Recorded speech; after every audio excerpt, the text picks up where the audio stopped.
श्री कृष्ण जी कहते हैं, मजबूत इरादे और नेक दिल के साथ की गई कोशिशों के परिणाम हमेशा अच्छे ही आते हैं। इसलिए जीवन की परेशानियों से घबराओ मत, बल्कि उनका सामना करो। एक राजा ने अपने सैनिकों को सड़क के बीच में एक बड़ी चट्टान रखने के लिए कहा। चट्टान को बीच सड़क में रखवाकर राजा ने अपने सैनिकों से छुपकर उस चट्टान पर नजर रखने के लिए कहा कि देखना उस चट्टान को रास्ते से कौन हटाता है। लोग उस जगह पर आते रहे और जाते रहे, लेकिन किसी ने भी उस चट्टान को रास्ते से हटाने की कोशिश नहीं की।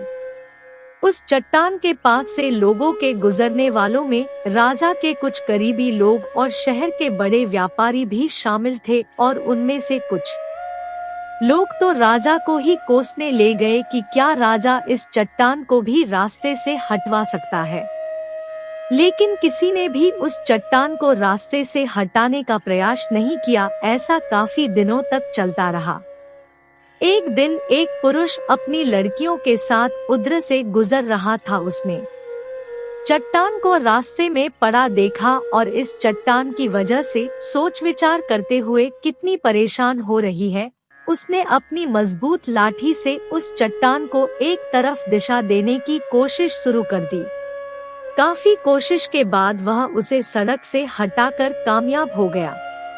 चट्टान रास्ते से हटाने के बाद किसानों ने अपनी उत्पत्ति को उठा ही लिया था। उसकी नजर एक पोटली पर पड़ी जो ठीक उसी जगह पर पड़ी थी जहां से उसने रॉक छोड़ दी थी। उसने उस पोटली को खोलकर देखा तो उसमें सोने के कई सिक्के थे और उन सिक्कों के साथ राजा का एक संदेश भी था, जिसमें लिखा था कि ये सोने के सिक्के उनके लिए है जो इस चट्टान को रास्ते से हटा देगा। दोस्तों, बिल्कुल ठीक इसी तरह हम सबके जीवन में भी कई परेशानियां आती हैं।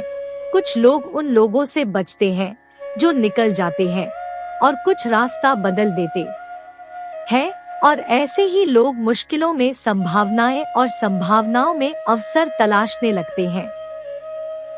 मजबूत इरादे और नेक दिल के साथ की गई कोशिशों के परिणाम हमेशा अच्छे ही आते हैं। इसलिए जीवन की परेशानियों से घबराओ मत, बल्कि उन लोगों को समझने की कोशिश करते हुए जीवन की यात्रा में आगे बढ़ते चले जाते हैं।